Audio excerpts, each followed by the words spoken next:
Hello everyone, welcome all of you in the grammar series. We have started our topic that was verb. हमने verb start कर दिया था अपना और उसमें भी हमने छोटी छोटी बहुत सारी इंपॉर्टेंट बातें जानी थी, तो उसी को हम आगे बढ़ाते हैं. So shall we start? Shall we start? Here we go. सबसे पहली बात हमने करी थी कि भाई verb होती क्या है. वर्ब होती क्या है, थोड़ा सा रिकॉल कर लेते हैं चीजों को. सबसे पहली बात थी कि भाई वर्ब होती क्या है, तो मैंने बताया था कि भाई कोई भी एक्शन वर्ड, कोई भी एक्शन वर्ड या कोई स्टेट वर्ड आपकी वर्ब होती है. ठीक है भाई. उसके बाद बात करी थी हमने कि वर्ब के टाइप कितने होते हैं भाई, तो वर्ब के हमारे टाइप थे कितने, दो. एक था आपका हेल्पिंग वर्ब या इसको ऑक्सिलरी वर्ब भी बोलते हैं, दूसरा था आपका क्या, मेन वर्ब था. ठीक है भाई. उसके बाद बात करी थी हमने कि मेन वर्ब कितनी हो सकती है आपकी, मेन वर्ब जितने एक्शन उतनी आपकी मेन वर्ब हो सकती है, हजारों लाख हो सकती है, तो उसकी बात हम करेंगे बाद में. उसमें क्या कुछ रूल्स होंगे, कुछ कंफ्यूजिंग पेयर्स होंगे, उनकी बातें करेंगे. ठीक है. उसके बाद बात हुई थी हमारी क्या कि जो हेल्पिंग वर्ब होती है वो कितने टाइप की होती है. सबसे पहले उसका इंपॉर्टेंस जाना था कि हेल्पिंग वर्ब होती क्या है भाई, कि जब भी कोई मैन एक्शन होती है उसका टाइम डिनोट करने के लिए भी आपकी हेल्पिंग वर्ब आपको क्या करती है, हेल्प करती है भाई. ठीक है. हेल्प करती है यानी कि किसी को मैन एक्शन को कब हुई है, क्या हुई है, घटित कब हुई है कोई भी मैन एक्शन, उसको बताने के लिए. ठीक है भाई. उसके बाद हमने बात करी थी कि भाई हेल्पिंग वर्ब जो आपकी वो कितने टाइप की होती है. बात हुई थी हमारी दो टाइप की होती है भाई. एक तो आपकी कौन सी वर्ब, जो प्राइमरी ऑक्सिलरी वर्ब होती है, जिनमें हमने तीन की बात करी थी कि भाई बी फॉर्म आपकी, उसके बाद डू डज फैमिली और उसके बाद हैज हैव. ठीक है. उसके बाद हमने बात करी थी कि एक उसका जो टाइप होता है वो होता है आपकी मॉडल्स ऑक्सिलरी वर्ब. ठीक है. मॉडल्स में हमने बात करी थी, तो एक एक करके हम मॉडल्स को कर रहे थे. कैन कुड की बात हो गई थी, मे की बात हो गई थी, थोड़ी बहुत मस्ट की बात हो गई थी, तो उसी को कंटिन्यू करते हुए हम आगे बढ़ते हैं आज. ठीक है. सबसे पहले किसकी बात करेंगे आज हम, आज बात करते हैं किसकी, सेल और विल की. किसकी बात करते हैं आज, सेल एंड विल की. तो सबसे पहले इंपॉर्टेंट रूल जानते हैं इसके भाई, सेल और विल के क्या इंपॉर्टेंट रूल है आपके. ठीक है. सबसे पहला रूल आता है आपका कि सेल के बारे में पढ़ते हैं कि shall is used with first person I and we in future tense, all the other person take will. भाई ये बात आपको शायद पता ही होगी. I consider that you all know that what is the first person, second person and third person. ठीक है भाई. कि फर्स्ट पर्सन में आपका क्या आ गया भाई, आई एंड वी. क्या है, आई एंड वी. तो ये कह रहा है कि भाई shall is used with first person I and we in future tense, यानी फ्यूचर एक्शन के लिए, फ्यूचर प्लान के लिए जब भी बात करेंगे हम, तो फर्स्ट पर्सन के साथ हमें किसका इस्तेमाल करना है, आई का और वी का इन फ्यूचर टेंस के लिए. All the other persons take will. उसके अलावा जो भी सेकंड पर्सन थर्ड पर्सन वाले होंगे, ही सी इट नेम, वो क्या लेंगे आपका, वो लेंगे आपका विल. तो ये बात रही आपकी पुरानी, एग्जाम्पल देखते हैं इसका क्या. I shall go to college tomorrow and he will come with me. वह मेरे साथ आएगा. तो देखो ही के साथ हमने किसका यूज किया है, विल का यूज किया है, और फर्स्ट पर्सन यानी कि आई के साथ हमने किसका यूज किया, सेल का. ये बात रही पुरानी, यानी कि ये हो चुकी है ऑब्सोलीट हो चुकी है, पुरानी हो चुकी है. लेकिन जब मॉडर्न इंग्लिश की बात करें, इन मॉडर्न इंग्लिश क्या होता है, मॉडर्न इंग्लिश में चाहे कोई सा भी पर्सन हो, आई हो, वी हो, सेकंड पर्सन हो, थर्ड पर्सन हो, सबके साथ पॉजिटिव सेंटेंसेस में सबके साथ हम किसका इस्तेमाल कर लेते हैं, सबके साथ हम विल का इस्तेमाल कर लेते हैं. Will can be used with I and we, but in interrogative sentences we must use only shall with I and we. सबसे इंपॉर्टेंट बात यही है कि भाई पॉजिटिव सेंटेंस में चाहे कोई सा भी पर्सन हो आपका, आई हो, वी हो, सेकंड पर्सन हो, थर्ड पर्सन हो, सबके साथ हम विल का इस्तेमाल कर सकते हैं. बस इतनी सी बात ध्यान रखनी कि जब इंटरोगेटिव सेंटेंस होगा, क्या होगा, इंटरोगेटिव सेंटेंस होगा, उसमें हमें आई और वी के साथ में सेल का ही इस्तेमाल करना है. कैसे, फॉर एग्जाम्पल देखो हम क्लास स्टार्ट करते हैं उससे पहले पूछते हैं सेल वी स्टार्ट. क्या बोलते हैं, सेल वी स्टार्ट. यानी कि उसमें क्या था, क्वेश्चन आया भाई सेल वी स्टार्ट, मतलब क्या शुरू करें, सेल वी स्टार्ट यानी कि इंटरोगेटिव फॉर्म है, वी आया आपका, वी आया फर्स्ट पर्सन, उसके साथ हमने क्वेश्चन फॉर्मेट में क्या यूज किया, सेल का इस्तेमाल किया. फॉर एग्जांपल यहां भी देखो विल आई गो, एक है सेल आई गो, तो इनमें से सही कौन सा होगा, इंटरोगेटिव सेंटेंस है और फर्स्ट पर्सन है आई, तो उसके साथ हमें विल का इस्तेमाल नहीं करना है क्वेश्चन फॉर्मेट में, हमें सिर्फ सेल का इस्तेमाल करना है, इतना ध्यान रखना है. उसके अलावा पॉजिटिव सेंटेंस हो, नेगेटिव सेंटेंस हो, सबके साथ में आपका विल चल जाएगा. लेकिन जब भी इंटरोगेटिव सेंटेंस होगा आपका तो सेल का इस्तेमाल करोगे आप. विल आई गो नहीं बोलोगे, सेल आई गो बोलोगे. क्या बोलोगे, सेल आई गो. ये रहा आपका फर्स्ट रूल. ठीक है. उसके बाद नोट है बहुत इंपॉर्टेंट, क्या, shall is used with second person, that means you, third person he she it, to denote command. क्या, command, promise, threat, determination, compulsion and advice. Will is used with I and we in a similar way. ये देखो बहुत ही confusing सी बात आ गई भाई. सबसे important क्या चीज है, देखो कह रहा है कि जब भी कमांड की बात आएगी, किसकी कमांड की बात आएगी, ऑर्डर की बात आएगी, या प्रॉमिस करने की बात आएगी, थ्रेट धमकाने की बात आएगी, डिटर्मिनेशन की बात आएगी, कंपल्सन मजबूरी की बात आएगी, या किसी एडवाइस देने या लेने की बात आएगी, तो उस समय पे ये चीजें अपोजिट हो जाएंगी. क्या हो जाएगा कि जो आपका सेल है, सेल है वो तो आपका सेकंड और थर्ड पर्सन के साथ में यूज होने लग जाएगा, और जो आपका विल है वो आपका फर्स्ट पर्सन के साथ, यानी कि आई और वी के साथ में यूज होगा। यानी कि इसका जस्ट अपोजिट हो गया पहले वाले का। क्या हुआ कि भाई जब भी कमांड की बात होगी, डिटर्मिनेशन की बात होगी, थ्रेट की बात होगी, कंपल्सन की बात होगी, एडवाइस की बात होगी, उस टाइम पे जो आपका सेल है वो कहां यूज होगा, आपका सेकंड और थर्ड पर्सन के साथ में। विल आपका यूज होगा आपका फर्स्ट पर्सन यानी कि आई और वी के साथ में आपका यूज होगा। जैसे फॉर एग्जांपल कमांड की बात कर लेते हैं, कमांड की बात कर लेते हैं। मैंने बोला you shall leave the room at once, you shall leave the room at once. Command की बात हो रही, कमरा छोड़ने की बात हो रही है भाई, तो कमरे से निकलने की बात हो रही है, यानी कमांड आया, कमांड आया तो कमांड में क्या सेकंड पर्सन है यू, ठीक है। उसके साथ में हमने किसका इस्तेमाल किया, सेल का इस्तेमाल किया। किसका इस्तेमाल किया हमने, सेल का इस्तेमाल किया। प्रॉमिस की बात कर लेते हैं। प्रॉमिस में क्या हुआ, you shall be awarded, you shall be awarded, या मैंने बोला I will help you come what may, I will help you come what मे, चाहे कुछ भी हो जाए मैं तुम्हारे साथ हूं, मैं तुम्हारी मदद करूंगा। या मैं ऐसे बोलूं I will stand by you come what मे, कुछ भी हो जाए मैं तुम्हारे साथ खड़ा हूं। ये क्या है, प्रॉमिस ही तो कर रहा हूं मैं, क्या कर रहा हूं, प्रॉमिस कर रहा हूं। तो जब यू की बात करिए तो हमने सेल का इस्तेमाल किया, जब हमने यू सब्जेक्ट लिया तो हमने सेल लिया। जैसे ही हमने आई लिया यानी कि फर्स्ट पर्सन लिया तो हमने किसका इस्तेमाल किया, विल का इस्तेमाल किया। यानी क्या है, प्रॉमिस में और कमांड में हमने क्या इस्तेमाल किया है भाई, फर्स्ट पर्सन के साथ में विल का इस्तेमाल किया, और सेकंड और थर्ड पर्सन के साथ में हमारा क्या इस्तेमाल होगा, आपका सेल इस्तेमाल होगा। थ्रेट की बात करो तो धमकी की बात करो, धमकाने की बात करो, ट्रेसपासर्स शैल बी प्रोसिक्यूटेड। इसका मतलब क्या हुआ भाई, अतिक्रमणकारी या जो घुसपैठी होती है उन पर कार्रवाई होगी या उनकी मुकदमा चलेगा, जो भी होगा उसके चक्कर में।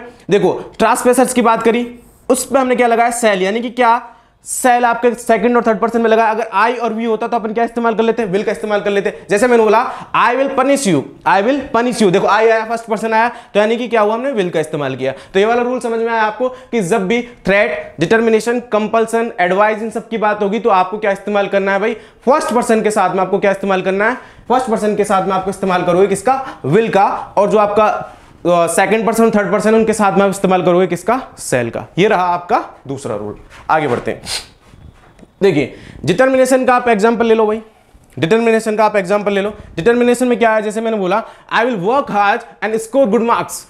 मैंने डिटर्मिनेशन किया, क्या किया है, मैंने बोला कि I will work hard and score good marks, यानी कि मैं बहुत अच्छे से मेहनत करूंगा और अच्छे नंबर प्राप्त करूंगा, ठीक है भाई। ये आपका डिटर्मिनेशन है। तो इसके लिए हमने क्या यूज किया, आई सब्जेक्ट आया तो हमने क्या यूज कर लिया, इसकी जगह पे विल का इस्तेमाल कर लिया, ठीक है। कंपल्सन के देख लो भाई, मजबूरी की बात देख लो, you shall be here for the meeting, you shall be here for the meeting, तो मैं यहां होना है मीटिंग के लिए, तुम्हें यहाँ पे उपस्थित होना है किसके लिए, मीटिंग के लिए। तो यानी क्या भाई, कंपल्सन, मजबूरी है तुम्हारी, होना ही है तुम्हें यहाँ पे, यानी कि यू इस्तेमाल किया हमने, यहाँ पे यू का इस्तेमाल किया तो उसके साथ मैंने क्या इस्तेमाल कर लिया, सेल का, ठीक है। अभी हम यही देख रहे हैं, बस हमें ये फ्रेम, सेंटेंस फ्रेम करना नहीं देख रहे हम कि भाई यू आया, उसके बाद सेल आया, देन बी वर्ब आई, ये सब हम टेंस में पढ़ेंगे आराम से। अभी बस ये देख लो कि कंपल्सन की बात हो रही है भाई, तो सेल का इस्तेमाल कर लिया किसके साथ में, सेकंड पर्सन यू के साथ में, ठीक है। मैंने बोला I will finish the work by tomorrow, I will finish the work by tomorrow, मैं कल तक काम खत्म कर दूंगा। यानी कि किसका इस्तेमाल किया हमने, सबसे पहले यहीं देखो भाई किसकी बात है, कंपल्सन की बात हो रही है, यानी कि खत्म करनी है मुझे कल तक, तो यानी कि आई यूज किया तो आई के साथ हमने किसका इस्तेमाल कर लिया, विल का इस्तेमाल कर लिया, ठीक है। अब देखिए दूसरी बात है कि imperative sentences beginning with let's और let's will have shall we in the question tag. इसका मतलब क्या हुआ, देखो हम कई बार बोलते हैं, जनरली डेली कम्युनिकेशन में हमारा होता है कि भाई ऐसे सेंटेंस हम बहुत बार बोलते हैं, लेट्स डांस टुगेदर, क्या let's dance together, let's have fun together, let's have food together, इस तरह के सेंटेंस बोलते हैं और बाद में पूछते हैं कि क्या करें क्या। जैसे मैंने बोला लेट्स डांस टुगेदर, चलो डांस करते हैं साथ में, फिर बोलते हैं चल करें क्या, चलो क्लास शुरू करते हैं, करें क्या, तो उसके बाद बोलते हैं, तो अपन कैसे बोलते हैं, क्वेश्चन टैग बना के बोलते हैं। जैसे अभी बताता मैं, शैल आई गो, इस तरह के क्वेश्चन में अपन को क्या करना है, फर्स्ट पर्सन के साथ में शैल ही इस्तेमाल करना है। विल आई गो का गलत बताया था। इसी तरह से हम बोल सकते हैं, जैसे आपने बोला लेट्स डांस टुगेदर, तो बाद में पूछ सकते हैं शैल भी करें क्या, या शुरू करें क्या, यानी कि क्लास के बाद में बोल सकते हैं शैल बी स्टार्ट बोल देना। तो उस तरह से वही वाला क्वेश्चन टैग वाला फॉर्मेट आ गया, यानी कि लेटस जब भी आता है, लेटस के बाद में आप किसका इस्तेमाल करोगे, शैल बी का। किसका क्वेश्चन टैग में किसका इस्तेमाल करोगे, शैल बी का।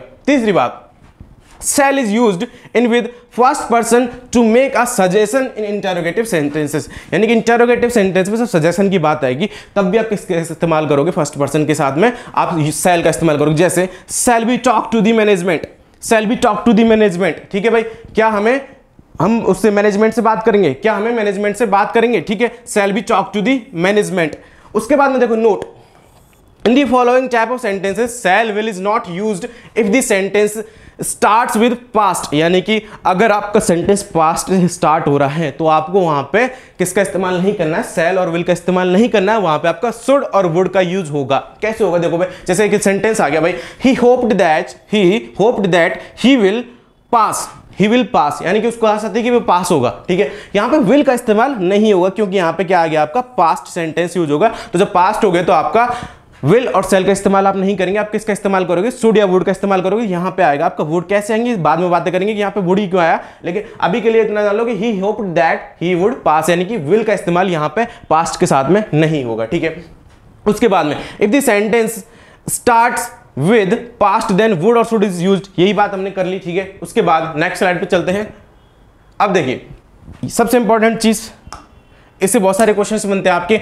If two actions take place in the future, if two actions take place in the future one after other, ठीक है, and the first action depends on the second, यानी कि future में दो एक्शन है भाई, future में दो एक्शन होंगी और एक एक्शन क्या दूसरे पे डिपेंड करेगी, दूसरे पे डिपेंड करेगी तो क्या होगा, जो फर्स्ट एक्शन होगी, जो फर्स्ट काम होगा, जो फर्स्ट सेंटेंस होगा will be in simple present tense, किस में होगा, सिंपल प्रेजेंट टेंस में होगा, and the second action will be in simple future. बात ये कहना चाह रहा है बस इतनी सी कि जब भी दो एक्शन आपकी फ्यूचर में होंगी और एक दूसरे पे डिपेंड करेगी तो दोनों को हमें यानी कि फ्यूचर यानी कि विल के साथ में हमें नहीं बोलना है, यानी कि एक तो आपकी सिंपल प्रेजेंट में रहेगी जो पहली बार रहेगी और दूसरा रहेगा जो आपका वो रहेगा आपका फ्यूचर टेंस के साथ में, यानी कि विल लगा के बोलोगे। यही आपकी मिस्टेक आती है, यानी कि एग्जाम में इस तरह के क्वेश्चन पूछे जाते हैं। फॉर एग्जांपल जैसे मैंने बोला if I will come I will meet you, if I will come I will meet you, यदि मैं आऊंगा तो मैं तुमसे मिलूंगा।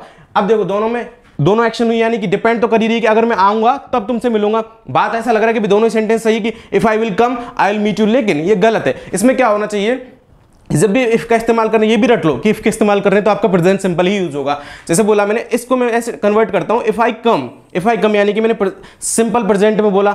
अब किसी को नहीं पता सिंपल प्रेजेंट कैसे होता है, वो टेंस में बात करेंगे। अभी के लिए बस ये याद रखो आप कि दोनों जगह आप विल का इस्तेमाल नहीं करोगे जब फ्यूचर में दो एक्शन हो रही हैं और एक दूसरे पर डिपेंड कर रही है। तो मेरे पहले वाले को मुझे कन्वर्ट करना पड़ेगा किसमें, सिंपल प्रेजेंट में। इफ आई कम बोला, इफ आई कम, दूसरे वालों को एज इट इज छोड़ूंगा, आई विल मीट यू, यानी कि पहला वाला दो एक्शन में पहला वाला आपका रहेगा सिंपल प्रेजेंट में, दूसरा रहेगा आपका किसमें, सिंपल फ्यूचर में। यानी कि आपको दोनों जगह विल का इस्तेमाल एक साथ नहीं करना है, वो रॉन्ग हो जाएगा, ठीक है। जैसे बोला those who will work hard will pass the exam, यानी कि जो मेहनत करेंगे, अच्छी मेहनत करेंगे वो एग्जाम पास करेंगे भाई, ठीक है। यहां पे देखो विल का इस्तेमाल करें, यानी कि दोनों डिपेंड कर रहा है कि अगर मेहनत करेंगे तो पास करेंगे एग्जाम को। तो यानी कि यहां पे देखो विल का इस्तेमाल किया, लग तो रहा है सही, लेकिन इसको विल को हटाना, आपको सिंपल में रखना है। आपको इसको दोज हु वर्क हार्ड इतना बोला, those who work hard will pass the exam, ये आपका रहेगा सबसे इंपॉर्टेंट।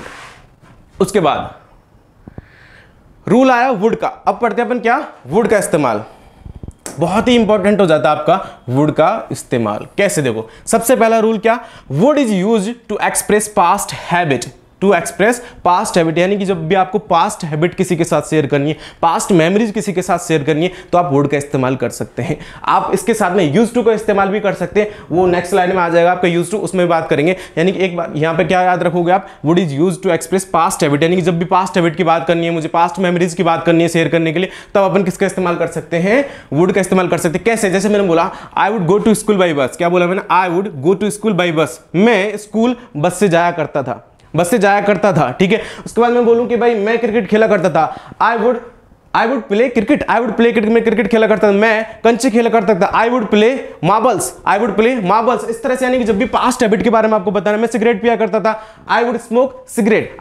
सिगरेट, यानी कि आपको क्या बोलना है, वुड का इस्तेमाल पास्ट हैबिट के लिए आपको करना है, पहला। दूसरा आपका क्या है, would shows preferences and choices, या preference and choice when it comes with rather, जब भी रादर के साथ आएंगे तो प्रेफरेंस और चॉइस की बात होगी वहां पे। कैसे, जैसे मैं बोलूं कि ये काम करने से अच्छा तो मैं मर जाऊं, या ये काम करने से अच्छा तो मैं ये कर लूं। जैसे ये यहां पे मैंने एग्जांपल लिया, he would rather die than beg, यानी कि वो भीख मांगने से अच्छा मर जाएगा, भीख मांगने से अच्छा वो मर जाएगा। यानी कि एक काम, जब प्रेफरेंस और चॉइस की बात होगी, ये काम करने से बढ़िया मैं ये कर लूंगा, इस तरह के जब सेंटेंस होंगे उसमें भी आप किसका इस्तेमाल कर सकते हैं, वुड का इस्तेमाल कर सकते हैं। तीसरी बात, if the sentence is in past it will continue in past, यानी कि वही वाली बात होगी जो हम थोड़ी देर पहले कर रहे थे, वही सेम सेंटेंस ले लिया। जैसे मैंने बोला इसको होप्ड कर देते हैं, ये होप्ड है, यानी कि क्या बोला, ही होप्ड दैट ही विल या वुड पास, यानी कि अब देखो इसमें विल का इस्तेमाल नहीं करोगे, विल और शैल का इस्तेमाल नहीं करोगे, यही बताया था जब भी सेंटेंस आपका पास्ट से स्टार्ट हो रहा है तो आपको विल और शैल का इस्तेमाल नहीं करना है, आप वुड और शुड का इस्तेमाल करोगे। यहां पे वुड का इस्तेमाल कैसे किया हमने, he hoped that he would pass examination या एग्जाम, ठीक है। वुड इज द क्या past form of will, will की क्या पास्ट फॉर्म है, तो हमने अगर विल यूज कर दिया तो ये क्या हो गया, पास्ट में नहीं रहा, यानी कि पूरा सेंटेंस अगर पास्ट में तो पास्ट में रहना चाहिए, तो विल की जो पास्ट हो जाएगा वो क्या हो जाएगा, वुड, तो हमें किसका इस्तेमाल कर लेना है, यहाँ पे वुड का इस्तेमाल कर लेना है, ठीक है। चौथी बात, we can use either would use to simple past tense to express past routine और एक्शन। देखो वही वाली बात है कि जो मैं बता रहा था आपको, क्या जब भी पास्ट हैबिट को आपको डिनोट करना है, पास्ट एक्सपीरियंसेस को डिनोट करना, उसके लिए आप वुड का इस्तेमाल कर सकते हैं, वुड के साथ साथ यूज टू का भी इस्तेमाल कर सकते हैं, ठीक है। और सिंपल पास्ट टेंस भी एक्सप्रेस कर सकते हैं पास्ट रूटीन के लिए, जैसे मैंने बोला I use to go to school by bus, I use to go to school by bus, और यहां पे मैंने एग्जांपल लिया था I would go to school by bus, यानी कि दोनों का मतलब क्या हुआ कि मैं स्कूल बस से जाया करता था, यानी कि मैं स्कूल बस से जाया करता था, मैंने पास्ट हैबिट को अपनी बताया है, शेयर किया है, तो कैसे बोल सकता हूं, मैं यूज टू भी लगा सकता हूं और वुड का भी इस्तेमाल कर सकता हूं, ठीक है। यूज टू के बाद टू इन्फिनेटिव के बाद आपका क्या वर्ब की फर्स्ट फॉर्म आती है, ठीक है। उसके बाद सेकंड ले, जैसे मैंने I would return on foot, I would return on foot, ठीक है भाई, मैं क्या पैदल आया करता था, पैदल लौटा करता था। अब देखिए सिंपल आपका सिंपल पास्ट क्या हुआ, we played for 2 hours before returning home, before returning home we played, हम खेले कितनी देर के लिए, 2 घंटे के लिए, बिफोर कहाँ, घर लौटने से पहले, यानी कि आपका किसके इस्तेमाल, सबसे इंपॉर्टेंट यहाँ पे चीज है कि आप वुड का भी इस्तेमाल कर सकते हैं पास्ट हैबिट के लिए और यूज टू का भी इस्तेमाल कर सकते हैं, ये इंपॉर्टेंट बात है, ठीक है। आगे बढ़ते हैं। अब देखिए would is used in the principal clause of imaginative sentences, ये क्या हुआ भाई, बहुत इंपॉर्टेंट है, बहुत इंपॉर्टेंट। एग्जाम्पल लेके बताता हूं, If I were a bird, I would fly in the sky. इसका मतलब देखो क्या होता है, जब भी हम इमेजिनेटिव सेंटेंस की बात करते हैं जहां पे उनकी रियलिटी से कोई लेन देन नहीं होता, जैसे हम कई बार बोलते हैं अगर मैं एक पक्षी होता तो मैं आसमान में उड़ता, अगर मैं एक स्माइल होता तो तुम्हारे चेहरे पे होता, अगर मैं एक पेंसिल होता तो तुम्हारे हाथ में होता। इस तरह के सेंटेंस बहुत बार बोलते हैं, तो उनमें हमारा क्या होता है, देखो सबसे पहले ये कंडीशनल सेंटेंस होते हैं, इनको अलग से पढ़ेंगे, लेकिन यहाँ पे अगर थोड़ी सी हम वुड की बात करें तो पता होना भी चाहिए हमारे कैसे सेंटेंस होते हैं। देखो इफ आई वर यूज करते हैं सबसे पहली बात तो इसमें, ठीक है। If I were A bird, उसके बाद जो सेकंड आपका सेंटेंस रहेगा उसमें आप क्या यूज करोगे, वुड, क्या यूज करोगे, would. I would fly in the sky, अगर मैं बर्ड होता, एक पक्षी होता तो मैं आसमान में उड़ता, ठीक है। मैं बोलता if I were a smile, अगर मैं एक स्माइल होता, I would be on your face, मैं तुम्हारे चेहरे पे होता, ठीक है। इस तरह के सेंटेंस जितने भी होंगे कंडीशनल वाले,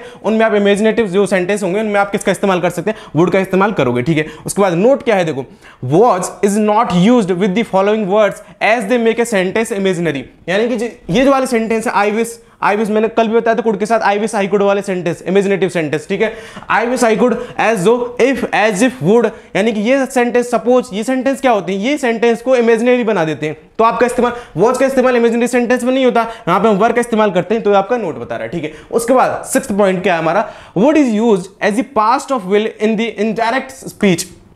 हमें पता है विल का पास्ट क्या हुआ, वुड हुआ, तो डायरेक्ट इनडायरेक्ट में इसका यूज लेते हैं, डायरेक्ट इनडायरेक्ट पढ़ेंगे, अच्छे से करेंगे इस चीज को, लेकिन अभी के लिए थोड़ा सा देख लो आप कि बोला कि he said he will go there, direct है आपका, डायरेक्ट स्पीच आप। उसके बाद में देखो इसको जब इनडायरेक्ट करें कैसे बोला, he said that he would go there, यानी कि विल का पास्ट में क्या यूज कर लिया, यहाँ पे वुड, किसमें, इनडायरेक्ट स्पीच में बात कर ली। हालांकि इस पर ज्यादा फोकस मत करो, अभी डायरेक्ट इनडायरेक्ट अच्छे से पढ़ेंगे, उसमें आप इसकी बात करेंगे, ठीक है। आगे बढ़ते हैं। अब देखिए 7th पॉइंट, वुड के बहुत सारे पॉइंट है, वुड है ही इतना इंपॉर्टेंट, जैसे देखो would is used for making a polite request in an interrogative sentence में जब भी पोलाइट रिक्वेस्ट की बात करते हैं, जैसे हमने कल भी बात करी थी, रिक्वेस्ट के लिए किसका यूज कर लेते हैं, जैसे मे का यूज हमने किया था, यानी कुड का यूज परमिशन के लिए किया था। इन द सेम वे जैसे वुड का इस्तेमाल हम करते होंगे, आपने देखा होगा, would you help me, would you give me a glass of water, इस तरह से हम सेंटेंस जब भी बोलते हैं क्या, पोलाइट रिक्वेस्ट के लिए, किसी से कुछ मांगने के लिए, उस तरह के जो इंटरोगेटिव सेंटेंस होते हैं उनमें किसका इस्तेमाल कर लेते हैं, हम वुड का इस्तेमाल कर लेते हैं, ठीक है। दूसरी बात 8th number, would denotes probability, यानी क्या, प्रोबेबिलिटी की जब बात होगी, प्रोबेबिलिटी की बात में भी अपन किसका इस्तेमाल कर लेते हैं, वुड का, यानी कि जैसे पॉसिबिलिटी, जैसे मैं बोलूं कि शायद वो सो रहा होगा, वैसा है सो रहा होगा, जैसे he would be sleeping, he would be using his phone now, वो अपना फोन यूज कर रहा होगा, ठीक है। इस तरह के सेंटेंस होंगे जो प्रोबेबिलिटी वाले, आपने गैस किया कि वो ऐसा काम कर रहा होगा, यानी पर्टिकुलर एक्शन हो रही होगी, उस तरह में आप उस टाइम पे भी आप किसका इस्तेमाल कर सकते हैं, वुड का इस्तेमाल कर सकते हैं। 9th नंबर पॉइंट, ठीक है। वुड एक्सप्रेस अ विश की बात जब करेंगे, जैसे मैंने बोला I wish India would become a developed country soon, I wish, मेरी क्या इच्छा है भाई, मैंने क्या इच्छा की है कि India would become a development country soon, यानी कि मेरी इच्छा है। जब इच्छा की बात करें, इच्छा के साथ में अपन किसका इस्तेमाल कर सकते हैं, वुड का इस्तेमाल कर सकते हैं। कैसे बोला, India would become a developed country soon, ठीक है। इस तरह का सेंटेंस में आप किसका इस्तेमाल कर सकते हो, जब विश को आपको डिनोट करना, एक्सप्रेस करना हो तो आप वुड का इस्तेमाल कर सकते हैं। वुड लाइक टू, सोच, would like to, would like to, ये भी बहुत इंपॉर्टेंट है, करने का मन करना, किसी भी चीज को करने का मन करना, सोच विश, ये भी विश होती है। जैसे मैं बोलूं I would like to talk to the manager, I would like to talk to the manager, मैं मैनेजर से बात करना चाहूंगा। I would like to have a cup of coffee, मैं एक कप कॉफी लेना चाहूंगा। I would like to talk to you, मैं तुमसे बात करना चाहूंगा। यानी क्या, वुड लाइक टू, क्या वुड लाइक टू, ये आपका स्पेशल स्ट्रक्चर होती है। इसमें भी आप किसका इस्तेमाल कर लेते हैं, वुड का, किसी भी चीज के बाद करने का मन करना, जैसे I would like to go out, में बाहर जाना चाहूंगा। इस तरह के सेंटेंस में आप किसका इस्तेमाल कर सकते हैं, वुड का। तो वुड के आपके बहुत सारे पॉइंट हो गए। जब इसके क्वेश्चंस करेंगे तो एक एक करके चीजें क्लियर हो जाएंगी। अब आते हैं हम किस पे, मस्ट पे। किस पे, मस्ट पे। मस्ट की बात करें, मस्ट की बात करें, देखो थोड़ी सी बात तो हमने कर ली थी। हमने जब पढ़ा था, क्या मे पढ़ा था, मे की जब बात हुई थी तो मैंने बोला था कि भाई मे जब भी आपकी 70% के आसपास पॉसिबिलिटी रहेगी, कितनी 70% के आसपास पॉसिबिलिटी रहेगी किसी भी एक्शन को करने की, I may go to Delhi tomorrow, या उससे कम पॉसिबिलिटी, बहुत कम 20 से 25%, I might go to Delhi tomorrow, यानी कि आई मे बोल रहा हूं दैट मींस मैं शायद कल दिल्ली जाऊंगा। अगर मैंने माइट बोला, I might go to Delhi tomorrow, that means मैं शायद ही कल दिल्ली जाऊंगा। लेकिन जब मैं बोल रहा हूं कि मस्ट की बात, मस्ट आता है आपका लगभग 90% पॉसिबिलिटी के लिए, 90 या 99 पॉसिबिलिटी, यानी कि बहुत ही कम चांसेस है वो चीज ना होने के, एक्शन पर्टिकुलर ना होने के, उस केस में मस्ट का इस्तेमाल कर लेते। ये बात तो हमने कर ली थी। उसके बाद में दूसरा, अब इस पर रूल पे आ जाते हैं, फर्स्ट रूल पे, must is used to denote compulsion. Compulsion के लिए भी हम किसका इस्तेमाल कर लेते हैं, मस्ट का इस्तेमाल कर लेते हैं। कैसे, आपने देखा होगा जनरली एग्जाम्स वगैरह में आपको जो एग्जाम पेपर मिलता है तो उस पर जो लिखे होते हैं उनमें आपको देखने को मिलता है कैंडिडेट्स मस्ट राइट इन इंक, कैंडिडेट्स मस्ट राइट इन इंक, यानी कि कैंडिडेट को किस में लिखना है भाई,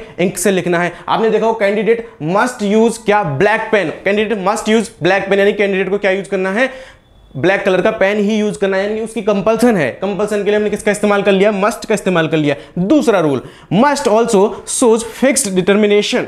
फिक्स्ड डिटर्मिनेशन है कैसे, India must win the world cup, India को वर्ल्ड कप जीतना ही है, इंडिया को वर्ल्ड कप जीतना है, डिटर्मिनेशन की बात हो रही है, फिक्स्ड डिटर्मिनेशन की बात हो रही है, India must win the world cup. इस तरह के सेंटेंस मैंने बोला, मस्ट एक्सप्रेस ड्यूटी, ड्यूटी के लिए भी, जैसे एग्जांपल ले ले, a soldier must fight for his country, a soldier must fight for his country. इसके साथ साथ जैसे ऐसे सेंटेंस, हालांकि शुड का भी इस्तेमाल कर लेते हैं, जैसे मैंने बोला कि क्या, you should abide by traffic rules, you should abide by traffic rule, यानी कि आपको ट्रैफिक रूल के नियमों का पालन करना चाहिए। लेकिन आप उसके यहाँ पे जब किसकी ड्यूटी की बात करने में, यानी कि क्या आपकी ड्यूटी किसी को याद दिला रही है तो आप मस्ट का भी इस्तेमाल कर सकते हैं। वहां पे आप बोल सकते हैं क्या, you must abide by traffic rule, you must abide by traffic rule, तुम्हें यातायात के नियमों का पालन करना है। ठीक है, अब देखिए भाई आगे, यूज टू। अब आया आपको क्या, यूज टू। और यूज टू, अब वर्ड में मैंने एक चीज बताई दी आपको कि जब पास्ट हैबिट को आपको डिनोट करना है तो आप यूज टू का भी इस्तेमाल कर सकते हैं और किसका भी इस्तेमाल कर सकते हैं, वुड का भी इस्तेमाल कर सकते हैं। I would go to school by bus, या I use to go to school by bus, मैंने सेंटेंस लिया था। अब देखो, use to denotes past habit या सिचुएशन। ठीक है, जैसा example, he used to study till 10 PM, he used to study till 10 PM, वह रात को 10 बजे तक पढ़ता था या पढ़ा करता था। इस तरह के, यानी कि क्या, पास्ट हैबिट की बात करी हमने। जैसे यूज टू और uses to does not show present routine action, instead simple present tense is used for such purpose. ये क्या कह रहा है कि भाई आपने पास्ट के लिए, पास्ट रूटीन के लिए, पास्ट हैबिट के लिए आपने तो बता दिया कि यूज टू इस्तेमाल कर सकते हैं, लेकिन अगर मैं यूज टू बोलूं, सिर्फ यूज टू बोलूं तो क्या वो प्रेजेंट रूटीन का, प्रेजेंट हैबिट को डिनोट करेगा, नहीं करेगा।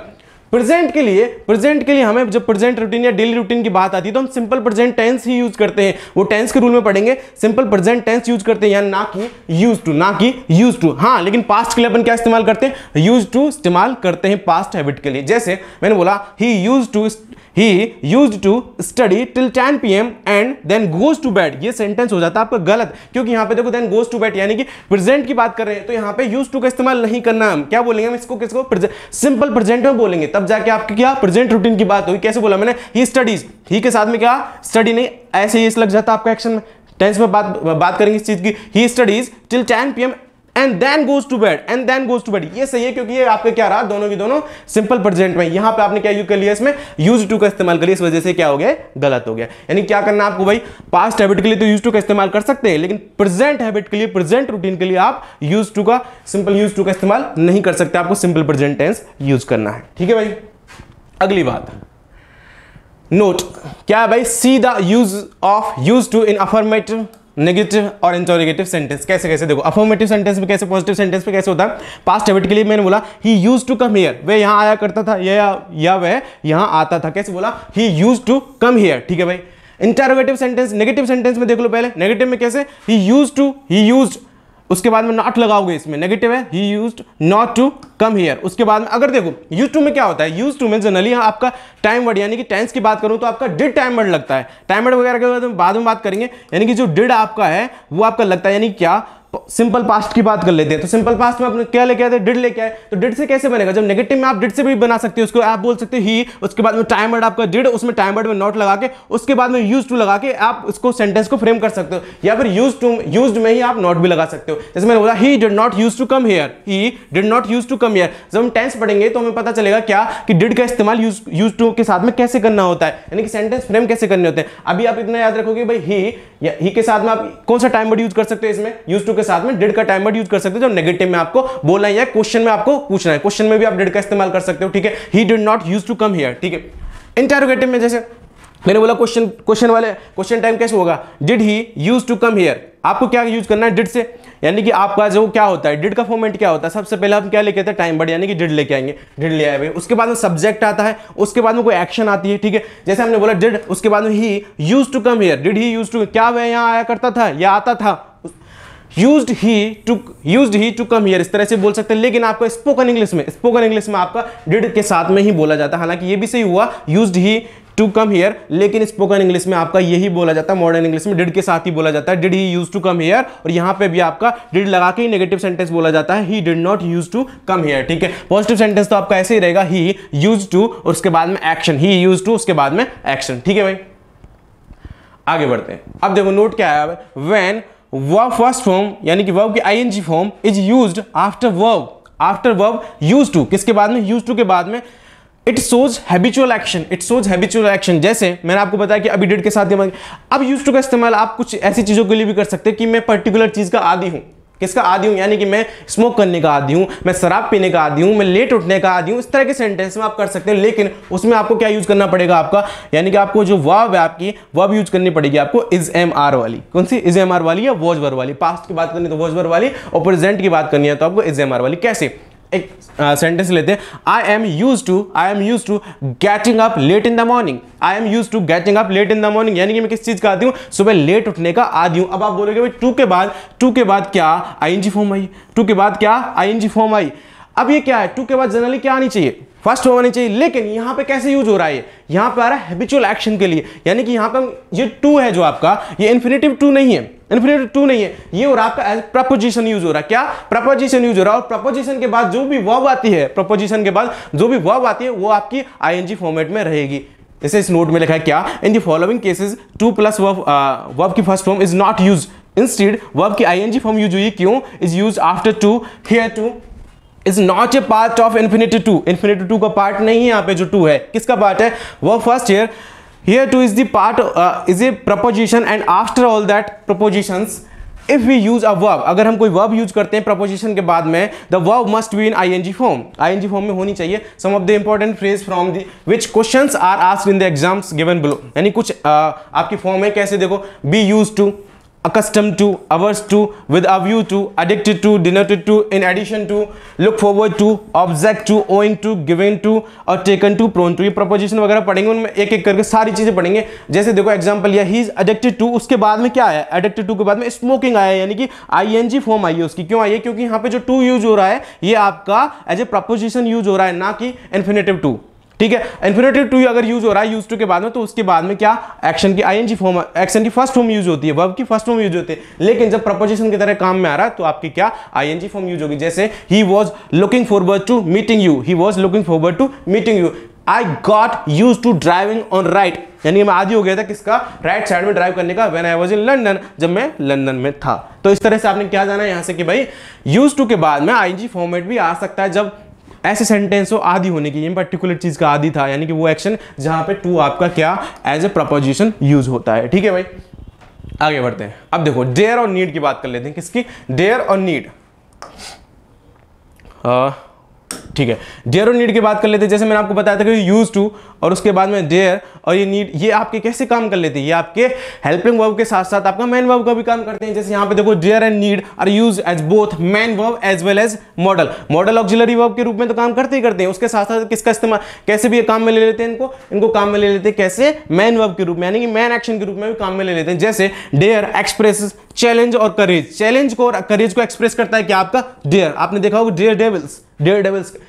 डेयर एक्सप्रेसेस रिक्वायरमेंट, जब रिक्वायरमेंट की बात होगी तब भी आप किसका इस्तेमाल कर सकते हैं, डेयर का इस्तेमाल कर सकते हैं। जैसे मैंने बोला एग्जांपल है ही नीड्स मी, मैंने आपको बताया जब भी सेंटेंस में आपकी एक ही वर्ब होती है, क्या होती है, सिर्फ एक वर्ब होती है तो आपकी मेन वर्ब ही होगी। यहाँ पे सेंटेंस में आपको कौन सी वर्ब, एक ही वर्ब दिख रही है, नीड, आपको नीड दिखी है यहाँ पे, तो नीड आपकी क्या मेन वर्ब के रूप में काम कर रही है, यानी कि नीड ने किसकी तरह काम कर लिया, आपका मेन वर्ब की तरह काम कर लिया। ठीक है, यहाँ बोला she does not dare to go there, ठीक है। अब देखो यहाँ पे आपका डज इस्तेमाल हुआ यहाँ पे डू डज वाली फैमिली का, तो ये क्या प्राइमरी ऑक्सिलरी वर्ब है, यानी कि हेल्प वर्ब है। यहाँ पे डेयर यूज हो रहा है, ये कैसे यूज हो रहा है, आपका मेन वर्ब की तरह की, मेन एक्शन तो ये है, ये आपकी क्या रही, प्राइमरी ऑक्सिलरी वर्ब होगी, तो डेयर कैसे इस्तेमाल हो गया यहाँ पे मेन एक्शन की तरह। ठीक है, उसके बाद में मेन वर्ब की तरह यू, उसके बाद में क्या, नीड नॉट, ये नॉट इधर इधर, ठीक है, you need not come tomorrow, अब देखो यहाँ पे मॉडल है, ठीक है। अब ये कैसे इस्तेमाल हो रहा है, आपका कम आपका यहाँ पे बाद में आ गया, अभी मॉडल ऑक्सिलरी वर्ब की तरह यूज होने लग गया यहाँ पे। ठीक है, तो यानी कि कह सकते हैं कि जो आपका आपका जो डेयर है आपको मेन वर्ब की तरह भी काम कर रहा है और आपकी हेल्पिंग वर्ब यानी कि मॉडल की तरह भी काम कर रहा है। आगे बढ़ते हैं। अब देखो भाई किसकी नीड का एग्जांपल ले लेते हैं। नीड में जैसे मैंने बोला, पहले एग्जांपल की से बात कर लेते हैं इसकी। नीड मैंने बोला आई नीड हेल्प हिम, भाई सेंटेंस आपको कैसा लग रहा है, सही है गलत है। एक बोला मैंने I need to help him, तो इसका फॉर्मेट देखो, सब्जेक्ट लिया आपने, फिर मॉडल लिया, वर्ब की फर्स्ट फॉर्म ली और ऑब्जेक्ट लिया। यहां पे देखो सब्जेक्ट, उसके बाद में मॉडल लिया, फिर टू लगाया, क्या टू लगा के वर्ब की फर्स्ट फॉर्म, उसके बाद में कोई ऑब्जेक्ट आया। ठीक है, तो आपको जो सेंटेंस है कौन सा सही है, इनमें से कौन सा सही है, आपको ये वाला सेंटेंस सही करना। क्यों कि देखो टू वर्ब की first form comes after need and dare. जब आपका पॉजिटिव सेंटेंस रहेगा, क्या पॉजिटिव सेंटेंस रहेगा आपका, तो डेयर और नीड वाले जो सेंटेंस रहेंगे उनमें आपको क्या यूज करना है, इनके जस्ट बाद एक्शन से पहले यानी कि वर्ब से पहले आपको क्या टू का इस्तेमाल करना है। If need and dare are used in positive sentence, जब पॉजिटिव सेंटेंस में होंगे तो आपको क्या टू प्लस वर्ब की फर्स्ट फॉर्म यूज करनी है, यानी कि I need to help him, यानी कि टू के जस्ट बाद एक्शन आएगी आपकी, नीड आए डेयर आए उसके जस्ट बाद आपको पॉजिटिव सेंटेंस में टू लगाना है एक्शन से पहले, यानी कि ये वाला सेंटेंस सही नहीं है, ये वाला सेंटेंस सही है, I need to help him. लेकिन अगर आपका नेगेटिव सेंटेंस है, तब आपको टू लगाने की जरूरत नहीं है, वर्ब से पहले टू लगाने की जरूरत नहीं है। जैसे मैंने बोला I need not come tomorrow, यानी कि मुझे नीड, इसके बाद में नीड के बाद में इससे एक्शन से पहले टू लगाने की जरूरत नहीं है। He dare not cheat anyone again, यानी कि अब क्या टू लगाने की जरूरत नहीं है, यानी पॉजिटिव सेंटेंस में ध्यान रखना हमें क्या, नीड और डेयर के बाद हमें एक्शन से जस्ट पहले टू लगाने की जरूरत है, नेगेटिव सेंटेंस में नहीं। ठीक है, अब देखिए हमारा एक और बच रहा है शायद, उसकी भी बात कर लेते हैं, अगर एक आध और बच रहा होगा उसको भी देख लेंगे। अभी एक उसकी सुड की और बात कर लेते हैं इस लेक्चर में। सुड भी इंपॉर्टेंट है, साथ साथ में पढ़ ही लेते हैं सुड को भी। अब देखिए सुड में क्या भाई, सुड का इस्तेमाल जनरली आपने भी देखा होगा चाहिए के अर्थ में करते हैं कि आपको पर्टिकुलर एक्शन करनी चाहिए। जब किसी को मोरल ड्यूटीज याद दिलानी हो तो उसमें भी कर लेते हैं, या पर्टिकुलर किसी को सजेशन देना हो, एडवाइस देनी हो, उसमें भी हम किसका इस्तेमाल कर लेते हैं, सुड का। यानी किसके लिए एडवाइस देनी हो, सजेशन देना हो, मोरल ड्यूटीज किसी को याद दिलानी हो, जैसे मैं बोलूं यू शुड वर्क हार्ड, तुम्हें मेहनत करनी चाहिए, अच्छी मेहनत करनी चाहिए, you should prepare for this exam, आपको इस एग्जाम की प्रिपरेशन करनी चाहिए, यानी कि मैं पर्टिकुलर यानी कि इंडिविजुअल आपको क्या दे रहा हूं, एडवाइस दे रहा हूं। ठीक है, अगर मैं जनरल मोरल ड्यूटीज की बात करूं, मैं आपको याद दिला रहा हूं कि भाई क्या तुम्हें थूकदान में ही थूकना चाहिए, you should spit in spittoon, यानी कि थूकदान में आपको थूकना चाहिए, तुम्हें यातायात के नियमों का पालन करना चाहिए। जैसे पहला एग्जांपल ये था you should abide by traffic rules, यानी क्या शुड का इस्तेमाल आप कर सकते हो किसके साथ में, जब भी आपको क्या किसी को एडवाइस देनी हो, उसके साथ में किसी को मोरल ड्यूटीज याद दिलानी हो, किसी को सजेशन कुछ देना हो, कुछ सजेस्ट करना हो, तो उन सब में आप शुड का इस्तेमाल कर सकते हैं। ये रहे हमारे मॉडल्स। अगर एक आध और कोई बचा होगा तो उसको नेक्स्ट लेक्चर में हम खत्म कर लेंगे। ठीक है, मिलते हैं अगले लेक्चर में, अपन मैन वर्ब की बात करेंगे, उसमें मैन वर्ब क्या होती है, थोड़ी बहुत उनकी कंफ्यूजिंग पेयर की बात करेंगे। ठीक है, मिलते हैं अगली क्लास में। Thank you.